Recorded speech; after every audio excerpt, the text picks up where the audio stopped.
Last time on the Leverage Lounge podcast, most agents don't have a lead problem. They have a phone problem. And according to today's guest, that phone problem is usually not about scripts or CRMs or follow-up systems. It's actually about fear, rejection, and identity. Wally, what's up, man? Hey, what's up, Michael? Thanks for having me, man. I appreciate it. Good to see you as always. Hey, and for agents who don't know you yet, what are you known for today? I would say I'm the guy that helps people get really, really good on the phone.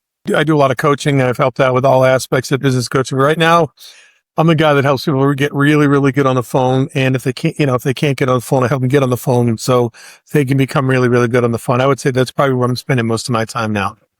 What are some of the patterns that you see over and over again from agents? Like, why do agents blame leads when the real issue might actually be their follow-up? A lot of people don't even realize that they have call reluctance. They have no idea where it comes from.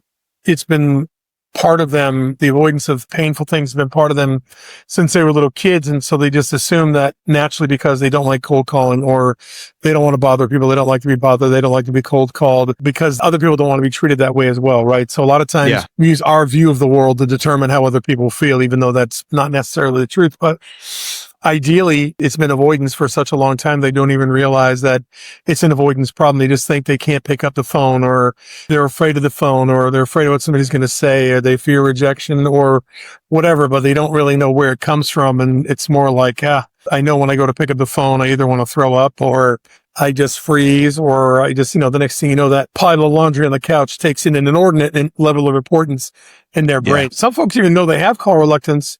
They just don't know where it comes from. And what I've learned is that 59% of all salespeople have a very strong need to be liked, which means they fear rejection. They fear not being liked. Some people will call people they don't know, but they won't call people they do know. And some people will call people they do know, but they won't call people they don't know. And some people don't want to call anybody. And most of it's just a lack of understanding, lack of awareness of where it comes from, and then giving it any sort of title other than call reluctance. So is call reluctance really a fear of the phone, or is it more of a fear of rejection? Fear of something bad happening, whatever that could be. Could be lack of approval, could be lack of acceptance, could be fear of rejection, could be fear of getting yelled at, could be fear of not being good enough. And a lot of times the call reluctance is the symptom, but it's not the actual thing it's related to. Like, for instance, there's people who get bullied when they're kids. And so they become perfectionists thinking that if I'm perfect, there's no reason not to like me. Right. But then they go through their whole life of being perfect and they're like, oh, my scripts aren't ready. I got to know everything I'm going to say. I got to know every possible answer to every question, which even after 28 years, I can't answer every question. Somebody asked me the other day, like, can we get listing leads from Google Maps? I'm like, you might be able to. I mean, I don't know. But the point is, I'm willing to say I don't know. Some people don't want to do that. But it shows up as call reluctance, but it could be fear of rejection, fear of not being liked, fear of not being perfect, fear of making a mistake, fear of not being good enough. It's all tied to that stuff that starts at a very young age when either some sort of trauma sits in or some sort of experience that triggers your flight instincts and your brain goes on high alert and decides it's going to protect you from things it doesn't need to protect you from, Yeah, I mean, I've heard you argue that agents will not be able to build like a consistent, scalable real estate business without learning to use the phone for prospecting, follow-up, and lead nurturing. But what does that look like in a day and age right now where there's a lot of agents who are leaning on social media to get their leads, or even very successful YouTube channels where the calls are inbound, or are those just outliers? Well, first of all, 61.2% of all internet generated leads are converted over the phone.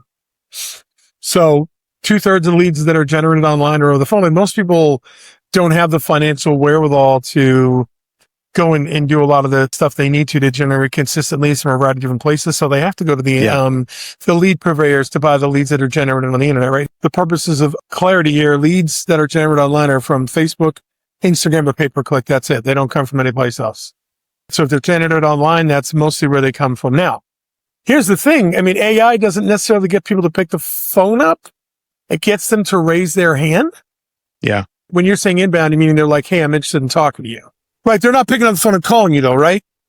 Well, no, I mean, with YouTube, they are like, with that CTA is like, hey, give us a call if you have any questions about this house or any other houses that we've shown you on this channel. And then they're calling. But I mean, to your point, it's still the phone.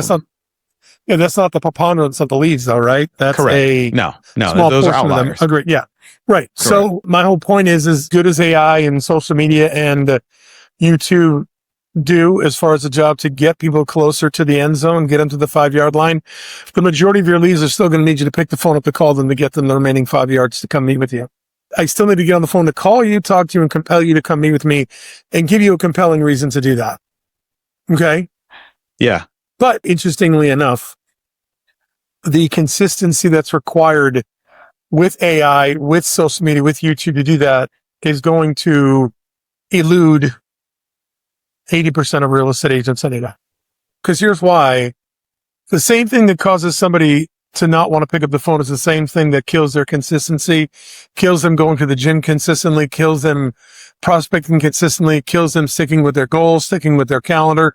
Like all those same issues that come up in your life related to consistency don't just impact your ability to talk to people. It's posting consistently. It's recording consistently. It's working out consistently. It's sticking to your calendar and all that other stuff. So you can have AI in place. You can program things. You can have all that stuff, but usually the same challenges that impact people who are picking the phone to call also impact people's ability to do the things that they need to do to make that other stuff work on a regular basis. Be sure to catch the Leverage Lounge podcast live every Saturday morning at 9 a.m. Eastern on YouTube.